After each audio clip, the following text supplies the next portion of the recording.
Hello, my name is Charlie Banner of Keating Chambers. Welcome to this special edition of Have We Got Planning News for You, dedicated to the government's white paper, Planning for the Future, published in the small hours of yesterday morning, Thursday at 1 minute past midnight. Though our first series ended last week, we wanted to offer you some immediate insight on the white paper now, rather than wait until the second series begins in September. And to achieve this, we're hugely honoured to be joined with the one and only Kit Kat, my very dear friend, Chris Katkowski QC, who is the planning lawyer on the task force appointed by the government to draw up the proposals to now in the white paper. Kit Kat, good morning. Where are you calling from today?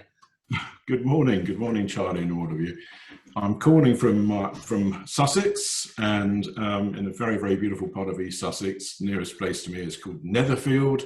Netherfield is in turn near to Battle, and Battle is famous as the Battle of Hastings, 1066, and all that. Fantastic. Well, I'll ask you what you're drinking in a moment, but I should say we're doing things a little bit differently for this episode, including pre-recording this at the ungodly hours of 7:30 in the morning. So I'm assuming none of us have got gin or beers to compare today. You got a strong cup of coffee, Chris? Yes, I have. What I have is a flat white. That's my drink of choice. I'm drinking it out of my favourite mug, which is the Cotopaxi mug. That's a volcano in South America that I mountain bike down on the outside, obviously. I've been in Cornwall, as you know, and I've got a drink for Mary. You like Tarquins? I certainly do. In the Isles of Scilly, they have the Hell Bay gin. So I've got this specially for you, but I won't drink it now. And I've got Presumption.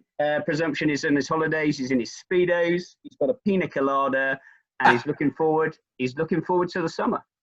Fantastic. Oh, and of course, I've got a Kit Kat, and I've got the best one. It's gold. They have, in Japan, they have a green wasabi Kit Kat. I didn't find if I could get one for today, but sadly not. Mary, not doing well. Sorry, I'm too busy laughing. Good morning to you all. Good morning to you all. So I am actually I'm in Cornwall. I am looking out onto Trevose Head on the north coast. I'm not a million miles away from Newquay, and those who've been looking at all the glossy pictures in the white paper will know that on the front cover, correct, is Tregonwell Hill, which is a Duchy of Cornwall development on the edge of Newquay. So I'm not a million miles away from that. I'm supping on my Earl Grey, and I've got that for later. Oh. Very good. I've probably done this the wrong way around, but I've got a chunky Kit Kat. There's one here as well. I'm in Lancashire, having just returned from Wales. I am on holiday. It's an early enough hour of the morning that my wife doesn't know that I'm recording this because I'd like to stay married.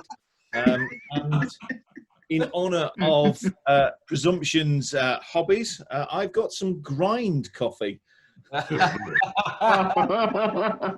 our website if you don't get that reference. And last but not least, Mr. Pedalman himself, Sasha. Yep, I am Mr. Pedalman. I'm defined by my cycling. I am in Moffat, Scotland, and it is, the time zone is still the same, notwithstanding Nicola Sturgeon's best efforts. And I am currently, for my breakfast, I am drinking a lovely cup of tea, which is fabulous.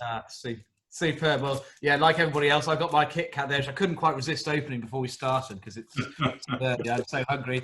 And I couldn't find any coffee from the East Riding of Yorkshire, but I was able to find some coffee from Yorkshire in any event, which is a nod to Paul and my honorary adoptive county of choice in this industry.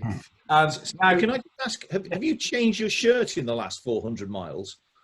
I actually was lucky enough. I got 5 shirts from the Samaritans, and you'll be pleased to know I've done something which I haven't done since my student days, and I've been washing every night in a basin. My shirt, not me. I think there's some irony in a planning silk having 4 shirts given to him by the Samaritans. I'm pretty sure you used the I've got 5 versions of this shirt with your other shirt that you always wore. I'm not quite sure I believe you a second time. One shirt wonder. Now, we won't be following the usual structure in this special edition. We're going to do it slightly differently. We're going to focus exclusively on the white paper without our usual slots. And Kit Kat's going to kick off with an overview of how the process of coming up with the proposals worked. And then what we'll do is we'll look at, in turn, the proposals, firstly for local plans, then the infrastructure levy, then building beautiful and design quality, and lastly, some of the other proposals. And for each topic, Kit Kat's going to start off by explaining the key fundamental changes proposed and some of the thinking behind them, and then the rest of us will chip in with some questions and comments. So, without further ado, Kit Kat, over to you. Tell us how we got to where we got to yesterday. Okay, great. Well, thanks very much indeed, and it's very good of you to invite me onto your excellent show. I'm a big fan. Usually watch it on YouTube. So thank you very much indeed, and I'm sure that your viewing numbers will crash as inviting me onto this show. Anyway, never fear. So the white paper. Well, I was very. There it is, Chris. I can see you're completely on the ball here. Well done.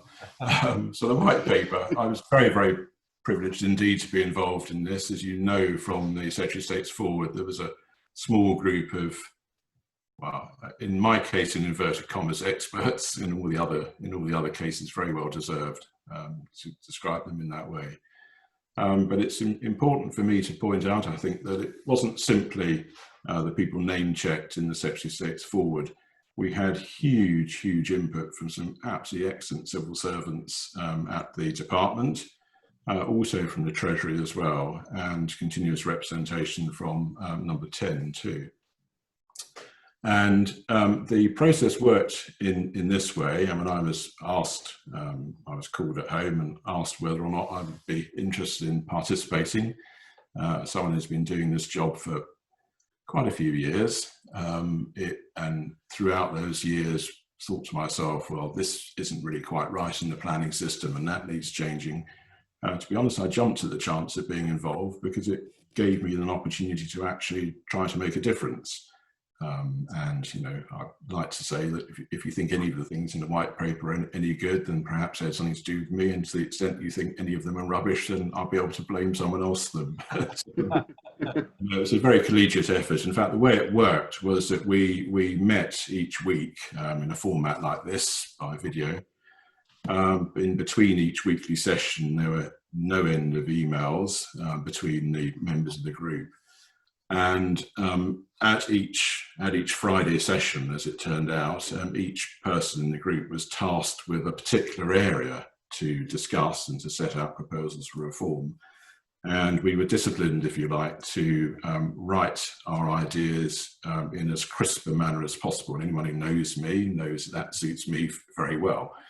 Suited me very well. So we each week presented our ideas to the rest of the group. And then there was a very intense taking to pieces, really, the ideas to see whether or not they stood up to analysis, challenges from all the other members of the group, and indeed from the excellent civil servants that we had involved in the process. Then you went away, in effect, and changed your ideas or modified your ideas to fit in with a commentary and feedback. And this process went on and on. There were special sessions where your own subject, I mean, I had two areas, if you like, in the white paper, what's become the white paper, where your own subject was then discussed by you and the expert civil servants from the department. And that was a very interesting process indeed. I mean, the calibre of the people in the department and the Treasury and number 10, very impressive indeed. And so then the paper was written, drawing together all of our ideas. There are what I call wraparound paragraphs and passages in the white paper. So you'll see that there are primary proposals throughout the white paper.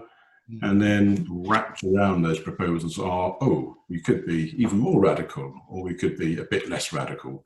So there are options, if you like, which have been set out. The mainstay of the paper, though, the white paper, is found in those key primary proposals that are set out by the government. So as you'll know, there's a 12-week consultation, and I spent most of yesterday shouting at the radio. I heard one person after another slagging the white paper off, usually for things which aren't in the white paper. I mean, I found myself yesterday very often saying, well, if that was in the white paper, I'd be with you, thinking that was an absolutely terrible idea. But most of the things that we've been criticised for are ideas which aren't even in there. A couple of the points made yesterday repeatedly by commentators really sort of wound me up, but I suspect I should get used to this for the next sort of 12 weeks. One in particular, the first. Chris, the white paper also asks a series of questions. The first of which is, what 3 words do you most associate with the planning system in England?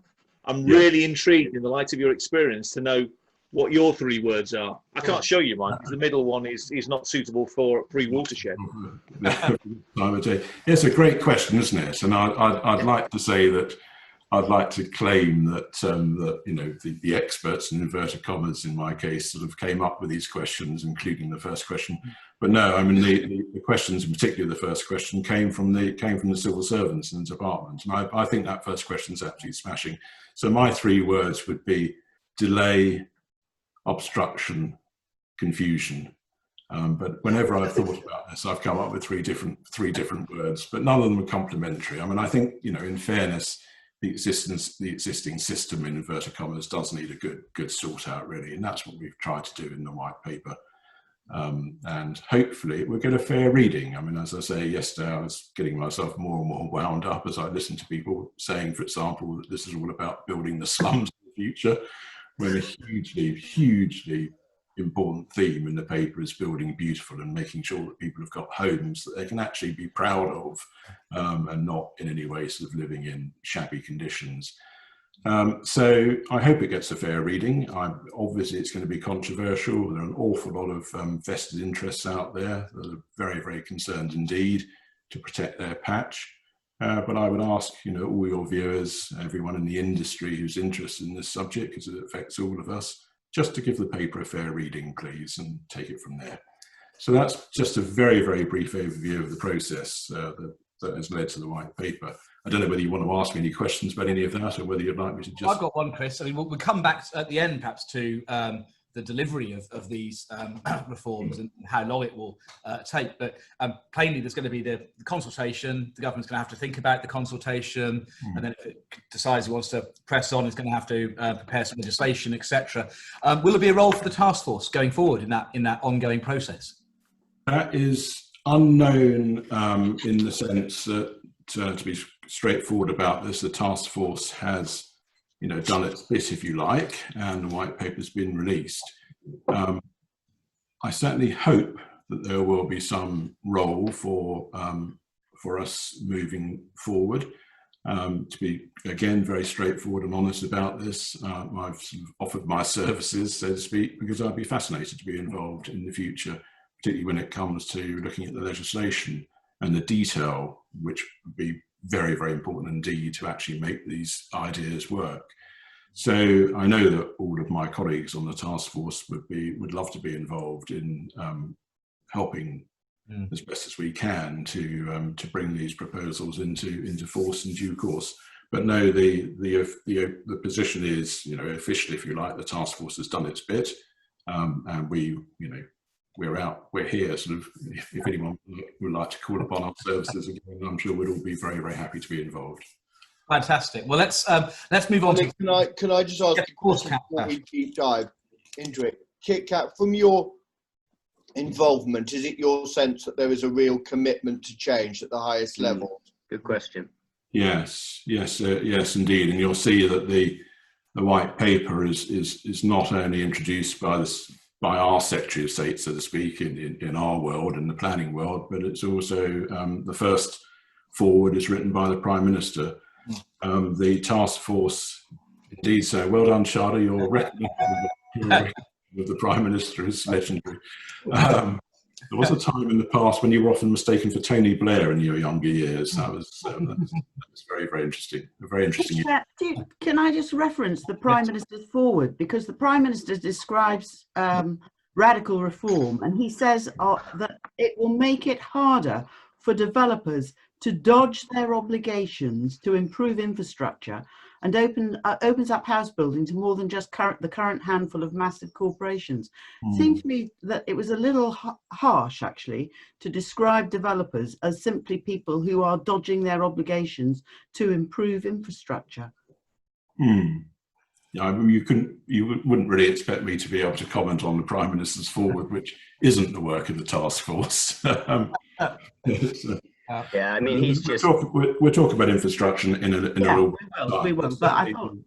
But certainly, one of the things when we talk about infrastructure. Sorry, Chris. When we talk about infrastructure a little bit later on, one of the things that we were trying to deal with is to try to make the system simpler, so that there isn't the ability for what's perceived certainly by many members of the public as the ability for, through negotiation, for things to be watered down over time. So we'll come to that slightly later on. But in answer to Sasha's question, and spinning off to you, Mary, as well, yes, what's actually in the white paper, as I understand it, what's in the white paper is indeed backed at the highest levels. There's a real commitment to this, as I understand it. Yeah, Chris, sorry. Well, I understand what he's saying. He's also saying the system doesn't work. I agree with Mary. I don't think he can have any understanding about how much landowners and developers do contribute to infrastructure. But my key question is, just like Sasha, do they understand intergenerational inequality in the housing market? Do you sense they understand that? Because that is the one dominant thing in our society that planning touches. Yes, I do. I mean, I was very, very impressed indeed, if I might say, by the understanding actually that's shown throughout this process, the issues that we all deal with on behalf of our clients on a daily basis. So yeah, it was very, very impressive indeed, Chris, is my answer to your question. So yes, the likes of you, me, Charlie, etc., all of us on your show here, the things that we would very much want our politicians and our civil servants to understand and to have a grasp of, they certainly have. That's my take anyway from the process. It was a fascinating process. It really, really was. Yeah. Just to sort of cap this section off before we move to local plans, one difference seems to be between these proposals and what's gone in the past is it's wholesale reform rather than incremental bolt-ons to an ageing wagon. And that seems to be an advantage because it's an opportunity to sort of tear up the textbook and start again. I mean, I've been involved in two similar processes in the past. I was involved in the local plan expert group led by John Rhodes, my dear friend, and also in Bridget Rosewell's review of planning inquiries. Lovely Bridget. So in both of those cases, we weren't really able to discuss primary legislation. So my first question when I got involved in this, and the first topic that we discussed, it happened to be my topic, so to speak, in this process. My first question was, well, are we talking about a new planning act? Are we talking about primary legislation? Because if you want to really change the system, you're not going to be able to do it by just tinkering with planning policies. You're not going to be able to do it by just tinkering with subordinate legislation, statutory instruments. You'll need a new planning act. And so when it came to discussing local plans, for example, big point, can we actually approach this on the basis of saying we can absolutely wipe the slate clean? Every statute, and there are many, many of them, it isn't just all in the 2004 Act. Can we wipe all of this legislation out, just push it to one side and start again and build a local plan system from scratch with brand new primary legislation? Answer, yes, you can. So, that's what potentially makes this a very, very interesting and, the likes of us in this world, exciting set of proposals. So tell us more about the local plan process, because that's really the centrepiece, it seems to me, of the white paper on which so much turns. So, Chris, do you want to spend a few minutes just perhaps explaining to the viewer who may perhaps not have read the full white paper yet, explain the key proposals as you see them and the thinking behind them, and then we can have a chat around that. Sure. Well, I think on the local plan side, you're right. I mean, the local plan part of the white paper is absolutely fundamental to the whole structure of the white paper. And to be honest, it was to my mind, it's very much a sort of back to our roots version of local plans, where local plans are actually meant to be, wait for it, plans with maps and things marked on maps which mean something, and not hundreds of pages of, well, it depends whether you... Words. Plans, Oh. yes, to say words with hurdles, tripwires. And so fundamentally, the proposals in relation to local plans would strip local plans right back to a process in which there's a map, there's a key, and there's text. I'm sure that you've all seen it, but to me, a very, very important part of the proposals is that local plans will not contain reams of development management policies. We are going to have a system, if the white paper proposals are brought in through legislation, we're going to have a system where development management policies are found in the National Planning Policy Framework. We won't have a situation where every local plan has its own go in relation to 101 at least topics. So a future local plan would be a map or a series of maps. And on that map or series of maps, the entirety of each local planning authority's area, and by the way, there could be joint plans, local plans, there can be mayoral strategic plans, but the entirety of the area covered by that local plan will fall within one of three different forms of, my word, by the way, annotations, to try to find a new way of talking about allocations and designations. We'll have one or other of the three annotations. And these types, as you will have seen from the white paper, first is to say that these parts of our area are growth areas. And in growth areas, the idea is that these are suitable for substantial developments. These are the big ticket items. And if anyone wants to know what substantial means, I'd say just get your dictionary out. But in any event, in the white paper, you will see that the idea, of course, is that there would be a definition of these terms expressed through national planning policy. So we will have, if you like, a guidebook which would tell us what all these things mean. And in the growth areas, which are allocated, annotated for substantial development, the plan itself, through its markings on the map and through the key to the map or maps, and through the text that would go with the aforesaid, will actually specify uses which are seen as being appropriate in those growth areas. And these uses can be, many and broad and wide ranging, or they could be few. It all depends on how big or how small the area is. I mean, these areas could be large sites. These areas could be a major part of a local authority's jurisdiction. So from the small to the medium to the large. But the key thing about growth areas is, and here's the magic, if you like, in the proposals, that upon the adoption of the plan itself will grant outline planning permission for those uses which are specified in each of these growth areas which have been designated, annotated in your new style local plan. The local plan itself, through its text associated with the key and then back to the map, will define whatever parameters are seen as relevant for that outline consent. So height parameters, for example, density, scale, as few or as many of these parameters are seen as relevant for the growth area in question. The detail, your detail consent, I mean, the notion of an outline planning permission is obviously very well known to all of us and to all the viewers. Everyone will understand what an outline planning permission is. So the idea is there, let's stick to what we know. Let's stick to the idea of what we know. So in a growth area, you get your outline planning permission with the plan, with the adoption of the plan. And then the detail of that, well, there are various different ways in which the detail can be signed off. And I'll come to some of that in a few minutes' time. The second form of annotation would be renewal areas. These are seen as suitable for development. Note the difference between the two concepts. One's suitable for substantial development, the other's suitable for development.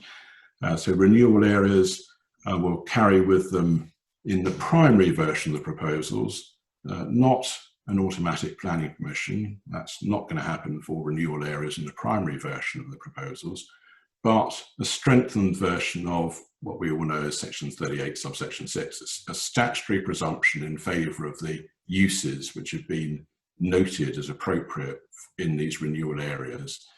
And certainly we have in mind, and exact formulations haven't made their way into the white paper, but we have in mind making it raising the bar in relation to the development plan, so that if you want to do something which isn't actually in the new style local plan, you will have a tougher test a higher hurdle to surmount than the one which is found in section 38 subsection 6 at the moment.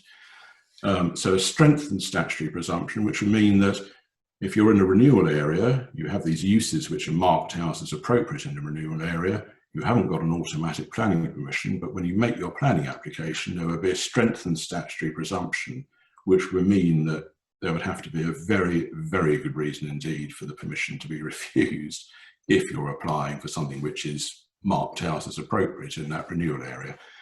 And we very, very much see through the renewal area designation, we very, very much see a role for permitted development rights for what in my language would be described as pattern book development, where at a local level, and even in some respects at a national level, design codes can be set, and if these, it suggests it can be enshrined in permitted development rights, so local people will have the opportunity to play a part in deciding what they would like development to look like in their area. These are enshrined in pattern books. If you as an applicant pick up on these pattern books and use the standards which are set out in that pattern book, then you would have a permitted development right to just get on and build, subject to obviously to various prior approval matters.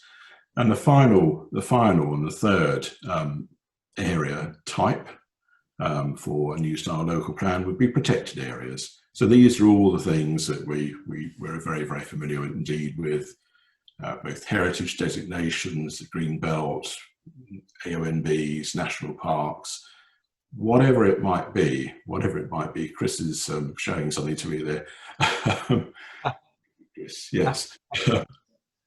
So whatever it might be that that justifies protection will fall within this third type of area. As for what on earth local authorities are meant to do when it comes to deciding how much or how little of their area should be a growth area, a renewal area, a protected area, there, as you know, there's a proposal in relation to housing for there to be a binding new national standard methodology figure given by national government to each authority. And there are two important things about this suggestion. Suggestion number one is, as I've just said, binding. So without the opportunity for anyone to say you should overshoot it or undershoot it, this is the figure. And nationally, the total will add up to the 300,000 or whatever is the decided national number. It's currently 300,000 per annum, as you know.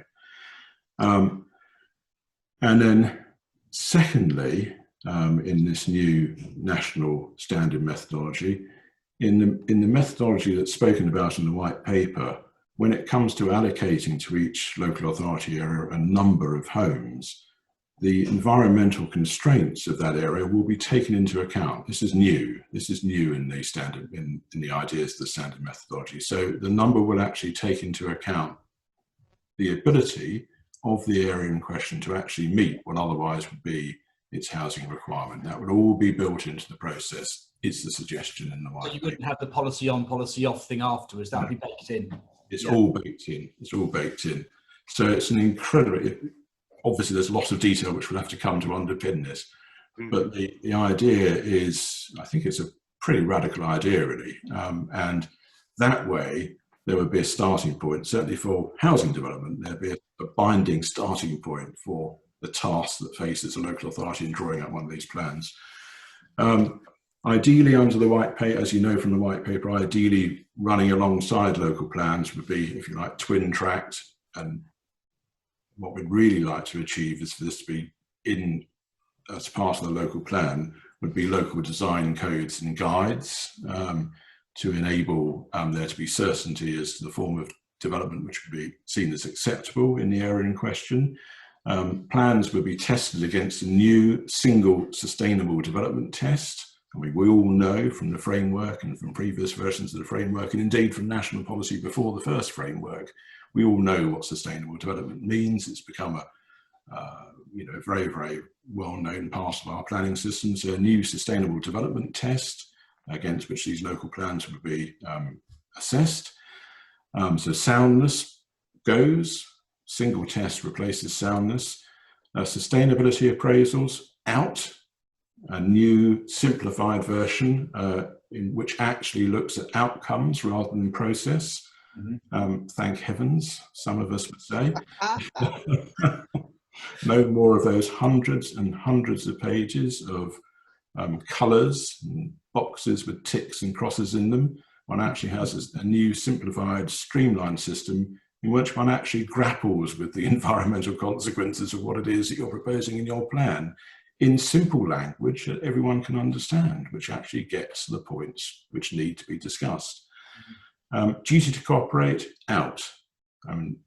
Does anyone actually think the DTC works? Of course it doesn't. And we've certainly floated in the white paper is the idea of easier to understand and operate deliverability tests for plan making authorities. And in parallel with making a plan, obviously there would need to be attention paid to the infrastructure requirements, which would be part and parcel of each local plan.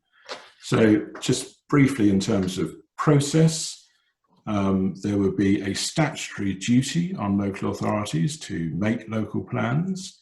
There would be statutory time limits for that process, 30 months from beginning to end, so 2.5 years. And that process is broken down into various stages. And very, very importantly, the first stage, 6 months, a call for sites and areas to be put forward for either growth, renewal or protection, with best in class engagement and involvement of the public. So for those of us who listened to commentary yesterday, which was saying, well, these proposals are taking local democracy out of the system, denying local authorities and local people a say and control, absolute nonsense. The whole idea of this is to give the public and to give local authorities a far bigger, decisive role in making local plans at a time when people's views can actually count, can actually matter, not late on in the process when they're complaining or are upset about something where the die has already been cast. So it's very, very important indeed that this first stage is fundamentally based on best-in-class public engagement and involvement in drawing up ideas for the plan. And there's a 12-month period which is given to local authorities to actually draw up their plans. The idea is that during this 12 months, we certainly envisage that there would be the ability to keep going back for more public engagement and involvement. So it won't just be a process which is behind closed doors. Then the third stage is a 6-week period during which the plan is submitted to the Secretary of State for examination. And it is accompanied not by endless reams of the evidence base that we're all familiar with in making local plans in the current system, but it goes alongside the local plan. There will be a statement of reasons in which the local authority explains why. What's the justification for these growth areas, for these renewal areas, for these protected areas? What's the justification for them? That's what we're going with the plan when it's submitted to the Secretary of State. And alongside that, there's publicity. There's a 6-week period given for people to weigh in with their comments. And the idea is that when it comes to people making representations about the plan, they will be required to explain what should be changed and why should the change be made. And that explanation of why should the change be made will play an important role in the plan making system, as we'll see in just a very few moments' time. There's a 9-month period for an examination process by an inspector, and the inspector will be able to make binding changes to the plan to make sure it satisfies the Sustainable Development Test. And the inspector's report will be able to simply take, where the inspector agrees, can simply take the reasons given by the local authority justifying its plan as the inspector's reasons. Where the inspector suggested a change because the inspector thinks that something that someone has put forward makes sense, then the inspector will be able to simply take the reasons given by that person who has made those representations and put those reasons forward as the inspector's reasons for the changes. So a simplified version of report writing at the end of this. And then very finally, fifth stage, a 6-week period of time during which the local plan is finalised, its map, text and key is got into apple pie order, published, comes into force.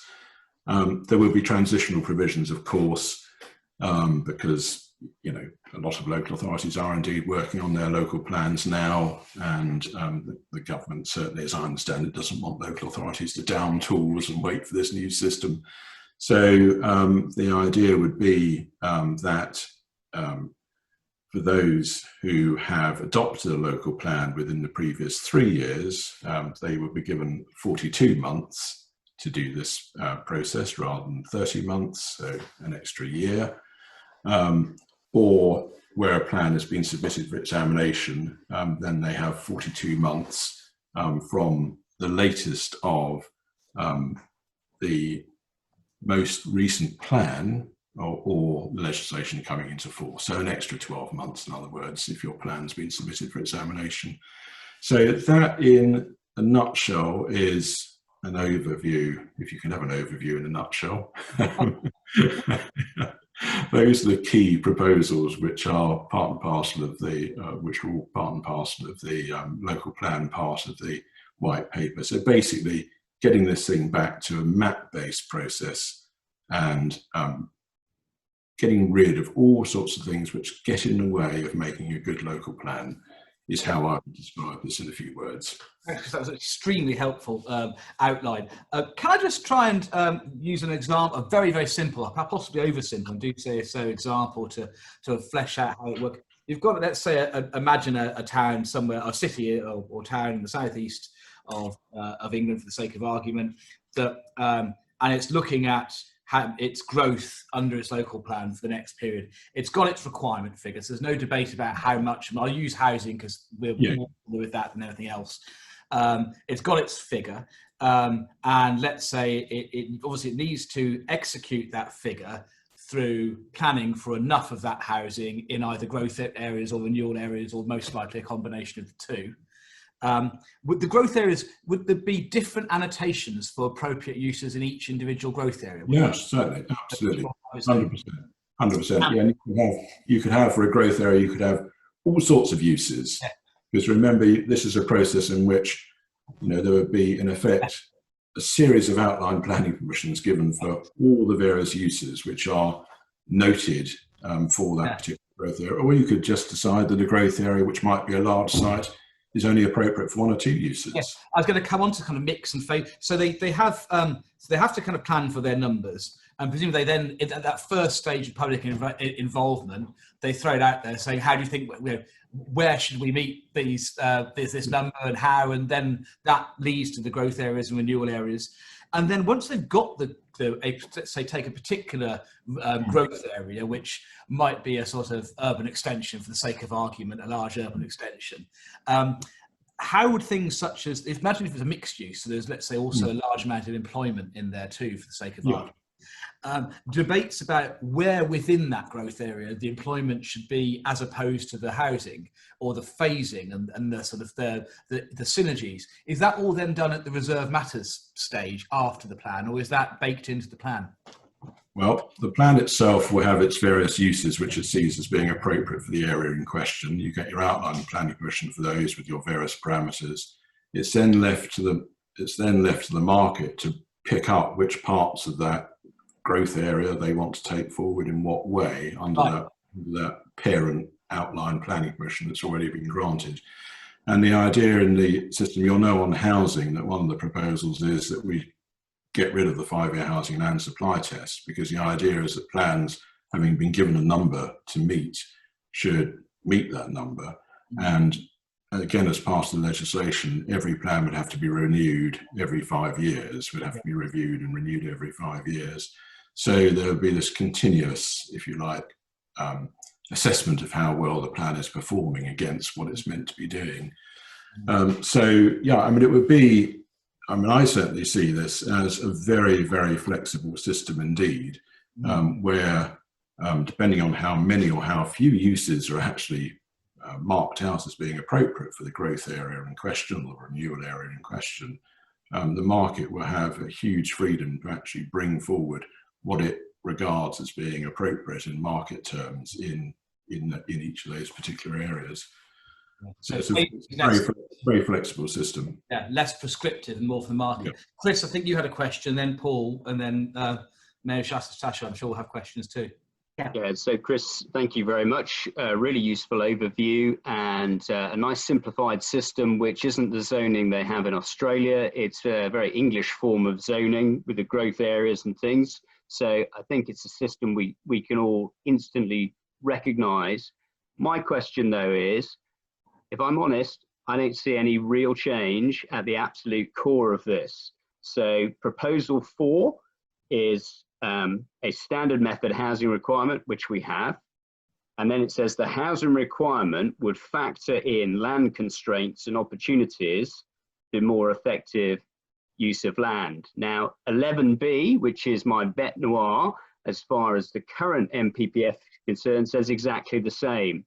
Objectively assess need, and then, but you can reduce that, Bromley, you can reduce that for the application of policies in the framework that protect areas. So I have to say, I just don't see any change. What I do see is a change in Bromley's number. So Bromley have just adopted a plan with 641 houses a year. They got away with that before the new London plan came in. The new figure, wait for it, the new figure, 2,500 a year. Now they won't touch their green belt, and it sounds like the standard method will allow them not to touch their green belt because you're allowed to take constraints in. But so my question is, where's the change? Okay, fine. I'll take those points in order. I knew, Chris, as soon as you got involved in the debate that would be onto housing numbers. Yeah, I'm the John Motson of housing numbers. What 3 words would be housing and supply, presumably, in response to one. If I take the points, first of all, this, I very much, it's a personal view on my part, but I don't really see this as a system of zoning in the sense that zoning is used in other countries in the world. So this is indeed very much, I think, a version of our current system, but quite, I would say, quite radically changed. But it isn't zoning as you find in other parts of the world, I don't think. As for what's different in the standard methodology that's spoken about in the white paper, well, the difference is at the moment, if you'll forgive me, the way the system works is that there is a number which is derived from the standard methodology. In terms of plan making, you can argue for that number to be higher, you can argue for that number to be lower. Obviously, it's said that you should only do that exceptionally, particularly if you're seeking to lower the number. Then as we all know in the National Planning Policy Framework, a local authority making a plan can say, well, there's my number. I'm not really arguing if it to be higher or lower, but I've got a very constrained area indeed, and I just can't do this. And so someone else is going to have to do this because I can't do this. Well, the big change in the standard methodology that's spoken about in the white paper is that decision as to how to balance all these various issues would be made at a national level for each authority. It would not be left to each authority to say, oh, well, here's our case, here's how we see it working. That's the big difference. And I have to say this idea, if I might say, because I spoke earlier on about this actually collaboration between the, in my case, in inverted commas, experts and the key civil servants in the department and number 11 and 110. And this idea of introducing into the standard methodology environmental constraints came from a very, very, very senior civil servant at the department. And I personally think it's a very, very interesting idea indeed, because of what it would actually do, because of obviously all of this is about trying to get on and make local plans, make good local plans that are effective. And if you remove this debate from plan making, you can actually crack on, I think, much, much better. So there's the fundamental. Is it, just very quickly, Mary, is it that the government will tell Bromley what their figure is? Is that it? It is. It is. Yes, it is, Absolutely. Chris. So Bromley will not be able to wheedle out of it. However, can I just continue on this? So the lobbying as between Bromley, to use them as an example, and government would be potentially immense. And how is it? I mean, this is a radical change, because we had government telling us via the Southeast Plan and all those regional spatial strategies what the numbers were. Then government said no, and it was a Tory government, and it said, oh, well, people don't like that. They don't like big government telling them what to do. So in fact, we're taking a step back, and we're going back to big government telling us what the numbers are, and big government and the civil servants deciding where the balance lies in all of these areas. Taking on board the ability of each authority's area to actually meet their numbers and redistributing numbers accordingly. So you might find one authority is very constrained indeed.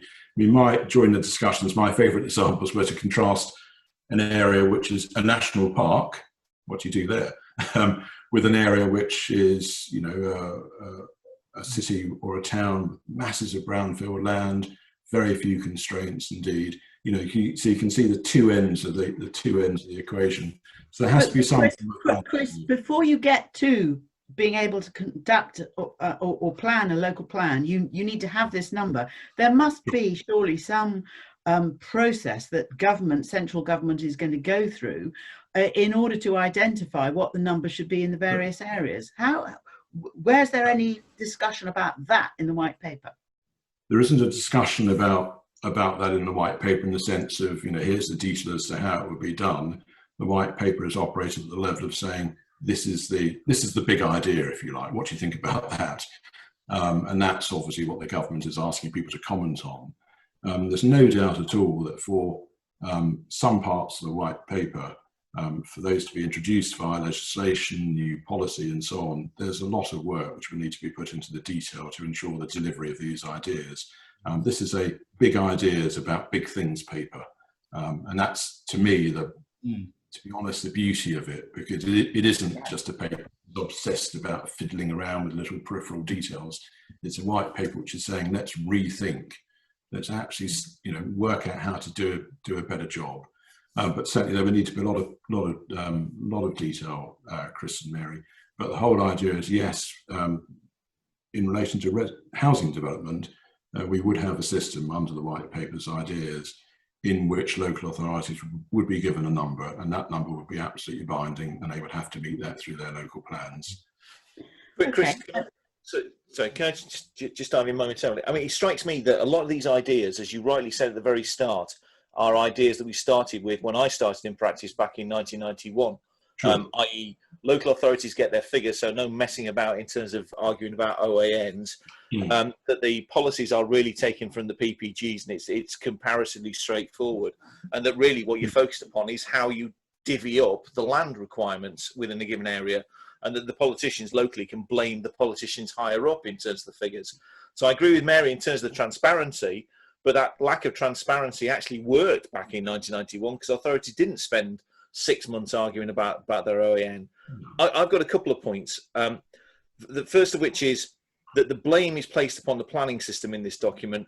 I think that's grossly unfair. I think the blame from my practice has been piecemeal reforms by all shades of government over the last 30 years, which have changed that very simple system that we had a long time ago, and the introduction of the overview of SEAs and habitats regs and viability assessments, and expecting local plans to do more than they can.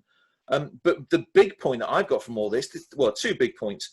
Firstly, resources. How on earth do we get to the point where authorities are going to be in effect doing local plans with parameters which will comprise de facto outline consents? When I'm dealing with local planning authorities with skeletal staff of people who are overworked, demoralised, and don't have the internal resources to be able to do the job that they're asked to do now. And the second big point I've got is a lot of these changes we could do tomorrow by issuing another PPG. We could change the soundness test tomorrow. We could give authorities a figure tomorrow. We could do a lot of this without primary legislation. Do we need to be as radical as ripping up the rule book and starting again? Okay, right. There are three points in all of that. And if I just take them in turn, gosh, this is a very interesting experience, by the way, for a QC to be cross-examined. Now I realise what nasty people we are and how horrible it is being. So my apologies to all those witnesses I've pressed in the past. Now I know what it feels like. The planning system, Paul, is that accumulation of accretion that we've had over the years. So when the planning system is criticised in the white paper, that planning system is indeed the product of many hands tinkering over many years, fiddling around and not actually thinking, well, how can we do this better from scratch? So yeah, there is an attack on the planning system in the paper. And that's the whole reason why the big point in this is to think about a new planning act, which would get rid of everything that we've got in relation to plan making and start again. So a new planning system, certainly for making local plans anyway. I say a new planning act, and it may very well be legislation which is part of a recovery act because of the pandemic. As for resources, no, very interesting and important question. It's a matter which we did indeed debate as the task force with the civil servants. There are various thoughts and ideas which aren't in the white paper, but which will, I'm sure, be resuscitated, revived, looked at again as we work out the detail, or as the detail is worked out. So, for example, one idea in relation to making local plans is that given that if you are a site owner, a promoter, a developer, someone who has a site or an area which you potentially would like to have included in a growth area, you in that initial first period of time, remember the 6 months, the call for site areas, you put forward your site area. One idea would be that you actually pay a fee to the local authority, because in effect you're applying for outline planning permission through the plan. Wow. And it may very well be that, you know, by handling these fees in that way, you could actually provide a lot of funding to local authorities. You'd probably end up with more money than they actually need, because of course there'll be many more people putting forward their sites and actually make it into the final version of the plan. So that was one of the ideas that was discussed. It isn't in the white paper, because there would be a need to have a whole system of detail which will enable bringing forward these ideas. But it's a very good point. It has been thought about, and certainly when I looked at this, I thought to myself, well, wait a minute, if you're going to have outline planning permissions, then why not have a system of fees being paid by the promoters of those who put sites forward? I can see that's a very good common sense point of view. Can I just explore a little bit more with you this concept of when the plan is adopted, effectively an outline permission is granted? Supposing I have a scenario where I've got a number of landowners, and the council in particular has identified with those landowners a new area, either for a large urban extension or indeed for a new garden village or a new settlement, to use the jargon. The concept that an outline planning permission is granted upon adoption, and that it is for the forward planners to identify all the key elements of infrastructure that you would need. Would you imagine requirements for master planning being, for example, spelt out in the plan, or are you envisaging that you get your planning permission, your outline planning permission, with no master planning done at all at that stage? Right. Okay. Certainly, the local plan could incorporate master planning as part of the local plan itself. In the white paper, there is an explicit proposal that, as part of these outline consents, there would be a mandatory condition for master planning. So either in the plan or as a mandatory condition through in the outline consent. So I think shall we move on to the next topic? Because I think time is... Yes, time is ticking. Should we talk about, well, let's have a brief word about the infrastructure levy, Sure. briefly, and then we do need to have a cover the building beautiful. And it's important, if you don't mind me saying, that we do find a little bit of time for building beautiful. It's a very, very important theme of the process. So in relation to infrastructure, SIL out, Section 106 planning obligations out, a new system of, wait for this wonderful new badge, infrastructure levy. A new is a tax, as we can see. It will be charged on the final value of the scheme, or an assessment of it, and it will come in above a certain threshold.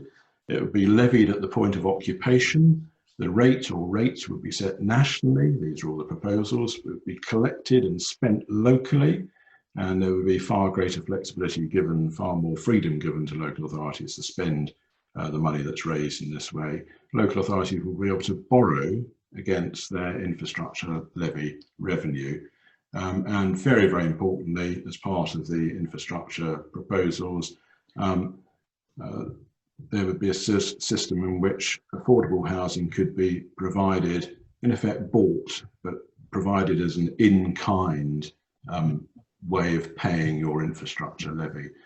And the whole idea, and we spent a lot of time discussing this, and I personally think it's a very, very interesting idea indeed. The idea of actually saying, well, within this tax, you can pay some of this tax, or even most of it, or a lot of it. You can pay this by actually providing affordable housing.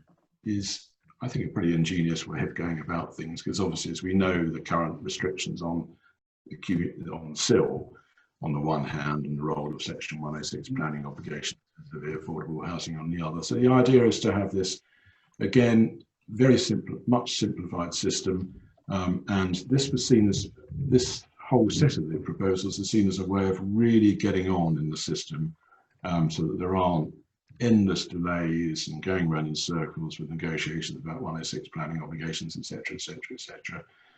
So there's an easy in, easy out way to work out what your commitment is, because there will be a nationally set rate or rates for the tax that would need to be paid, the infrastructure levy that would need to be paid. Everyone would know what they're dealing with, and that money would be spent locally by local authorities on required infrastructure, on affordable housing, and so on. So that's a very brief overview, but I know that time for the format of your programme, your show is running out, so I'll stop there. Can I just encourage any viewers who haven't seen our episode with Nigel Jones on viability and planning, which we'd had a couple of months ago, please do check it out on our website, because we had a rather interesting discussion then about why don't we call a spade and let's have a tax rather than something that where everyone's desperate not to categorise as a tax, and that would be more simple and more straightforward. And some of what you were saying, Chris, and what the white paper says has echoes of that, which is good. Let's move on to building. My description of it as a tax, but it is. It is, and the white paper is fairly naked about that. The levied on value. So yeah. Let's crack on with building beautiful, because I think we have got time for some discussion there. I know Chris has got a plane to catch, and Sasha's got to cycle. Goodness knows how many miles. But building beautiful seems to be probably the second most significant thing in the paper after plan reform, and obviously there's a synergy between the two. So what's all that about, and the thinking behind that? Okay, well, we're very, very keen indeed. It's a very, very important theme of our discussions, and indeed of the white paper as it's come out now, to ensure that people can have, for example, homes that they can be proud to live in, good to look at, have got the right standards, access to space, open space. So the idea here is that there should be national model design codes, locally set design codes and guides. As I mentioned earlier on, in the growth areas, the outline planning permissions by condition would have a master planning and site-specific design codes requirements.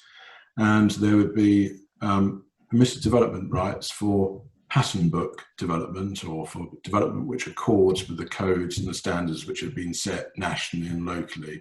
So the whole idea is for local people to be given a very real role locally in setting the pattern book developments that they would consider to be appropriate for the area in which they live.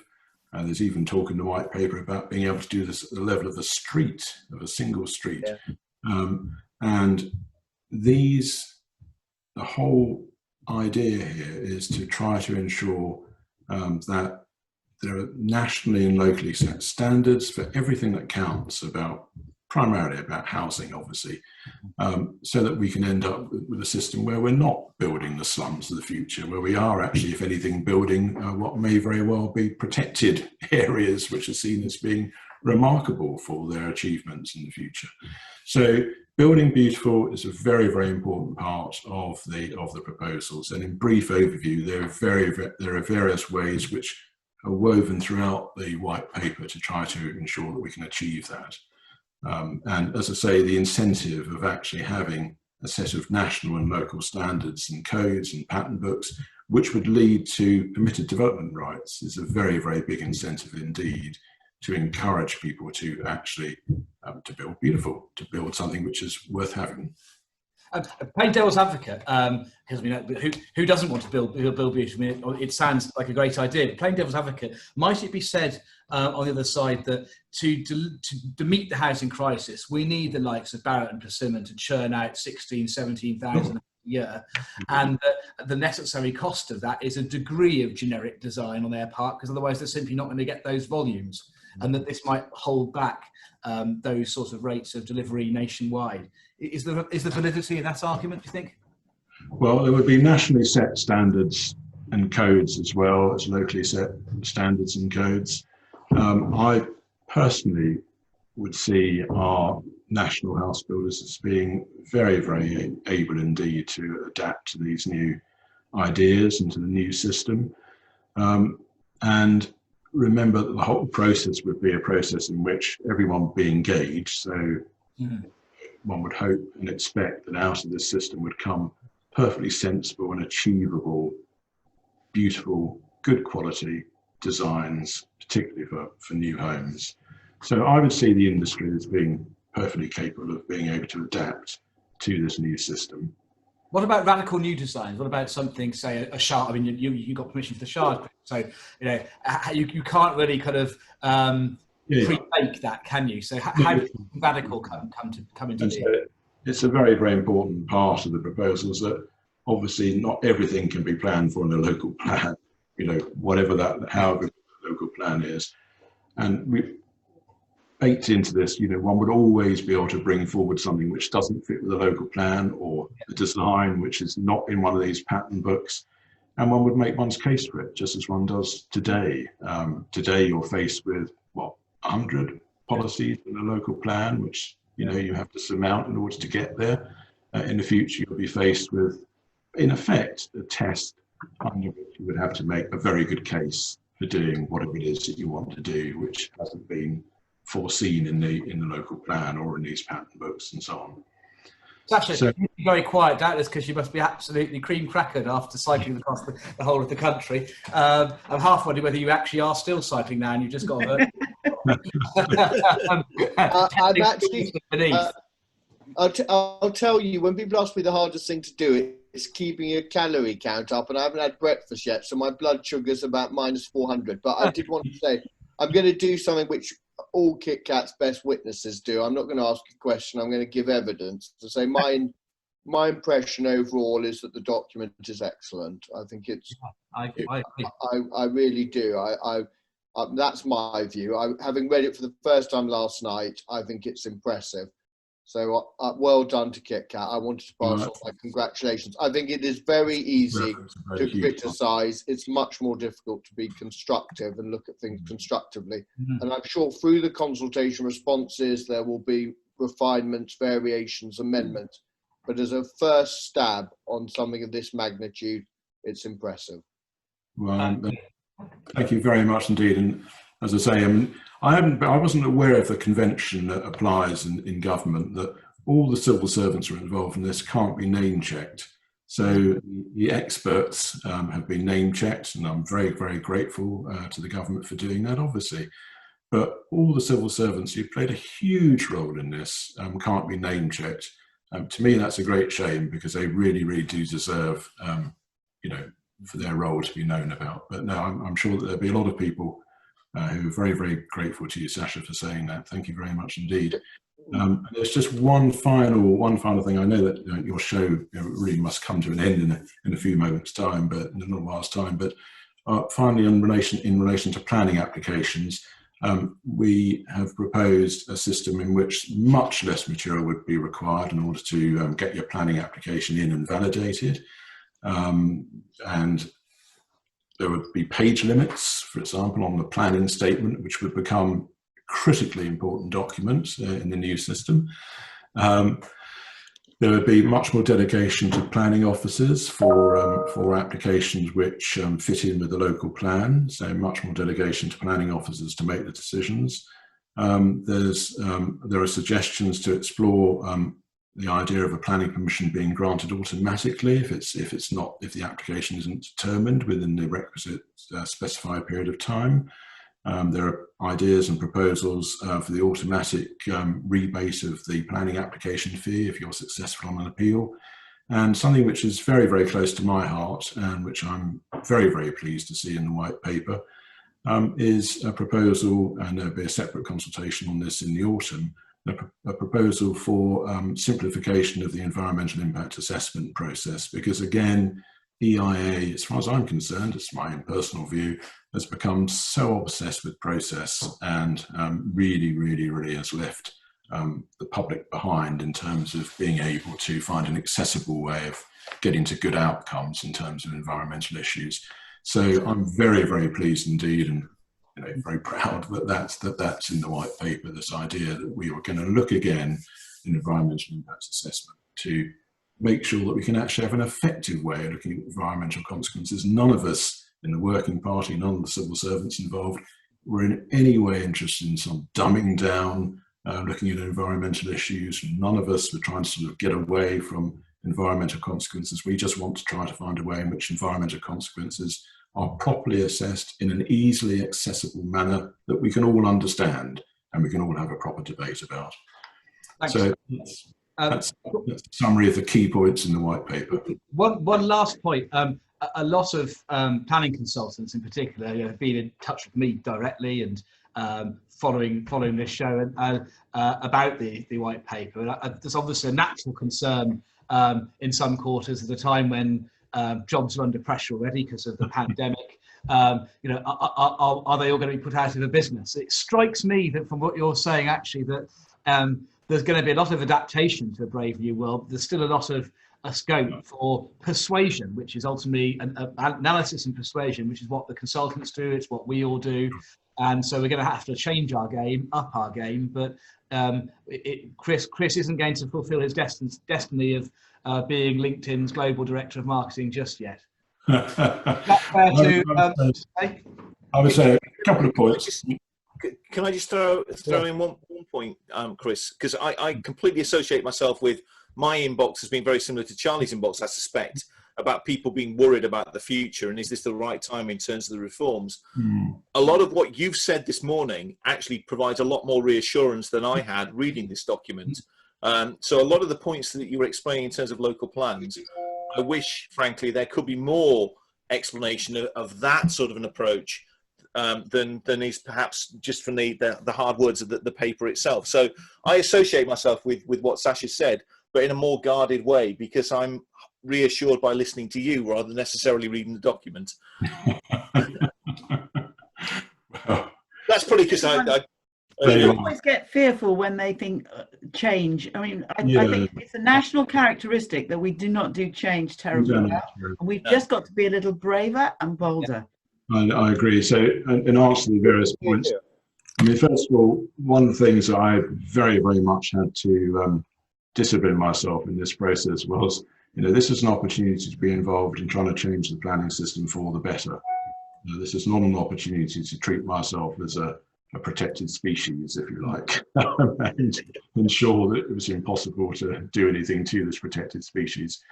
So the public interest was very, very important indeed through all of this. Now, obviously all of us here, lawyers, all of our friends, colleagues and associates in the planning industry, consultants, local authority officers, etc.